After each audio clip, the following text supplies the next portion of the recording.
El primer punto importante a destacar es cuando nos dice la palabra que Jesús empieza a enseñar en la sinagoga. La vida completa de Jesús, desde su nacimiento hasta su pasión, muerte y resurrección, es una mera enseñanza. Jesús no solamente enseña en la sinagoga. Si buscamos los evangelios, en la vida de Jesús completa nos vamos a dar cuenta que donde quiera que Jesús fue, dejó una enseñanza.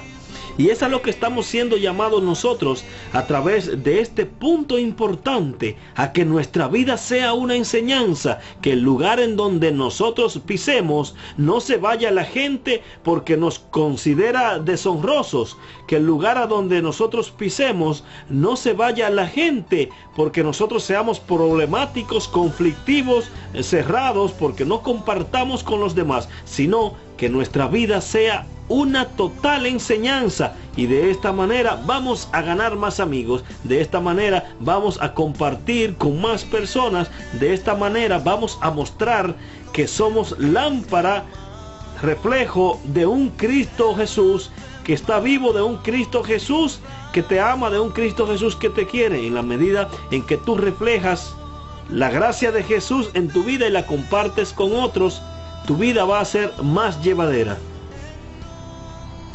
Se preguntan las personas que están en la sinagoga, como segundo punto importante, se preguntan, ¿de dónde saca todo eso? Y esa parte, ese punto importante, lo vamos a llevar a la actualidad. Cuando Jesús hace un milagro, cuando Dios hace algo grande y bonito para la humanidad, nosotros andamos buscando una explicación humana. Y compartimos contigo, mis hermanos, que las cosas divinas no las vamos a comprender en su totalidad porque son divinas, no son humanas. Podemos entender a nivel de la fe o aceptar a nivel de la fe de dónde Dios hace tales o cuales cosas, pero siempre queremos buscar un motivo o una excusa científica a todos los acontecimientos divinos.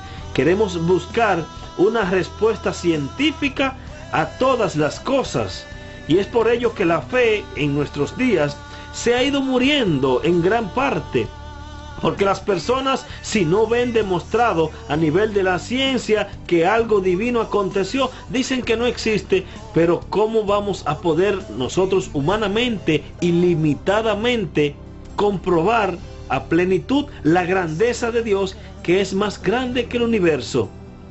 No siempre debemos estarnos preguntando por qué una cosa y por qué la otra. A nivel de la fe debemos aceptar lo que Dios pone en nuestra vida. Él sabe cuándo, Él sabe cómo, Él sabe dónde, Él sabe por qué. Tercer punto importante de este evangelio en el día de hoy. Y es cuando las personas preguntan, ¿y no es este el carpintero?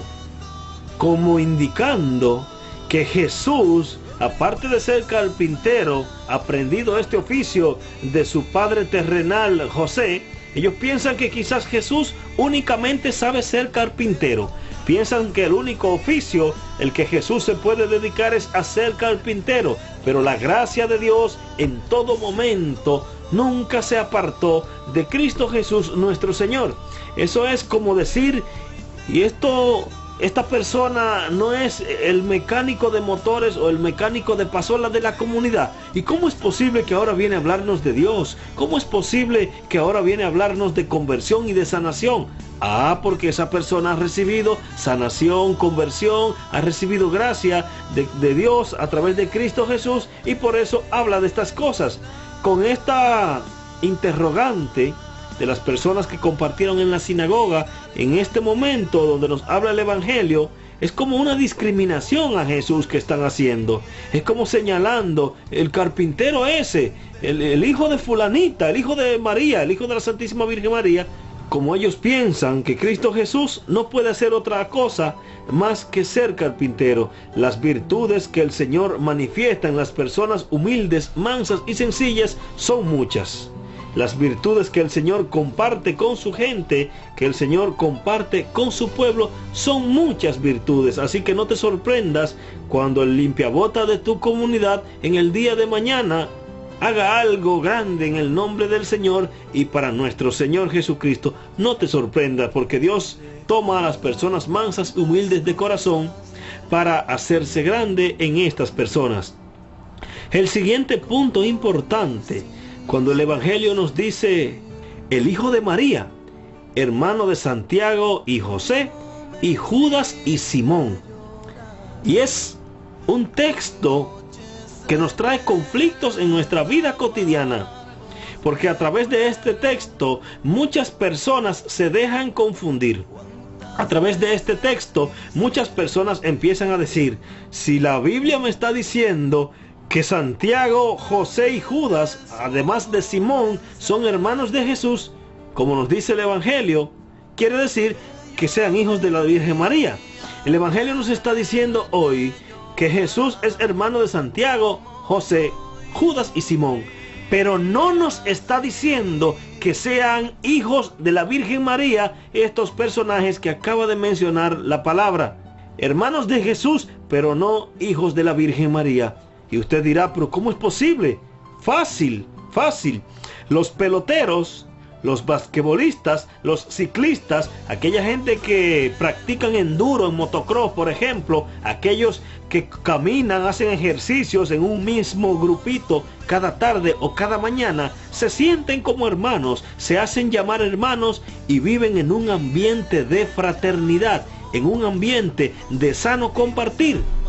Los discípulos de Jesús, a los cuales Él comparte cada día, Él comparte todos sus acontecimientos, aquellos que van de un pueblo a otro con Él, evangelizando, hablando del reino de los cielos, aquellos que quizás hasta dormían en una misma casa con Jesús, eran más que hermanos, porque llevaban una fraternidad, más que creyendo en un mismo Dios, viviendo una misma fe, son más que hermanos. Y es por esto que el Evangelio del día de hoy destaca a estos personajes como hermanos de Jesús. Si todavía no estás muy claro o conservas dudas en tu interior, te invito a que compartas o que busques en tu Biblia, o a través de la web lo puedes buscar también. Nos vamos a la Biblia de Jerusalén, con la cual estaremos compartiendo este momento, y es el capítulo 11 del libro del Génesis, primer libro de la Biblia, capítulo 11, en su versículo 27, nos dice que Harán engendró a Lot. Harán es hermano de Abraham. Y nos vamos al capítulo 12, vamos por aquí, versículo 4. Dice: tenía Abraham 75 años cuando salió de Harán. Tomó Abraham a Sarai, su mujer, y a Lot, hijo de su hermano, con toda la hacienda que habían logrado. Si Lot es hijo del hermano de Abraham, esto nos está indicando que Lot es sobrino de Abraham. Génesis capítulo 12, versículo 4. Nos vamos al mismo Génesis en su capítulo 13, pero en esta ocasión en el versículo 8, y nos dice lo siguiente: dijo pues Abraham a Lot: que no haya disputas entre nosotros, ni entre mis pastores y tus pastores, pues somos hermanos. Y repito de nuevo esta cita y este trozo de lectura. Génesis capítulo 13, versículo 8. Dijo pues Abraham a Lot: que no haya disputas entre nosotros, ni entre mis pastores y tus pastores, pues somos hermanos. Y ahí está aclarado lo que te estaba refiriendo del Evangelio, cuando nos dice que Santiago, José, Judas y Simón eran hermanos de Jesús. Lot, que es sobrino de Abraham, también tenía ganado, tenía hacienda, eran pastores, y al ser pastores, compartiendo un mismo oficio, compartiendo un mismo trabajo, se sentían más que hermanos, se sentían más que tío y sobrino. Había una fraternidad entre ellos por vivir juntos y también porque compartían lo mismo. Pero si aún tienes dudas, continuamos en el Génesis, capítulo 13, pero en esta ocasión, versículo 12.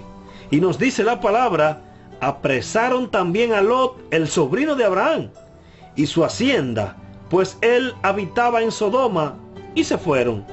Vuelve y nos repite y nos recomparte la Biblia que Lot es sobrino de Abraham, no que es su hermano, como nos dice en el versículo 8 de este capítulo 13 del Génesis. Habemos personas que nos dejamos confundir por muchos que andan con la mente y el corazón puesto en otra cosa, puesto en otro lugar. Y a esta situación nos hace referencia a los Hechos de los Apóstoles.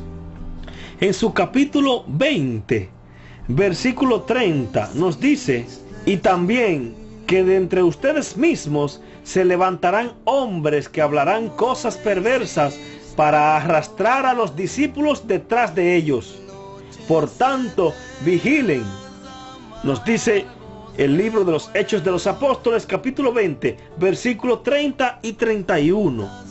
Se levantarán personas diciendo cosas perversas, pero no para que nosotros vayamos detrás de Jesús, sino para que nosotros vayamos detrás de ellos. Es lo que nos dice el libro de los Hechos de los Apóstoles, en su capítulo 20, versículo del 30 al 31. Muchas personas andan queriendo confundir, queriendo manchar el que la Virgen María tuvo un único hijo, que es Jesucristo. No tuvo más hijos, pero tú te dejas confundir, tú pierdes tu fe, porque te dejas engañar de aquel que anda cambiando, que anda transformando el evangelio que Cristo Jesús nos ha dejado. Como compartíamos hace unos momentos, es difícil poder comparar las cosas divinas de Dios con meros conceptos humanos.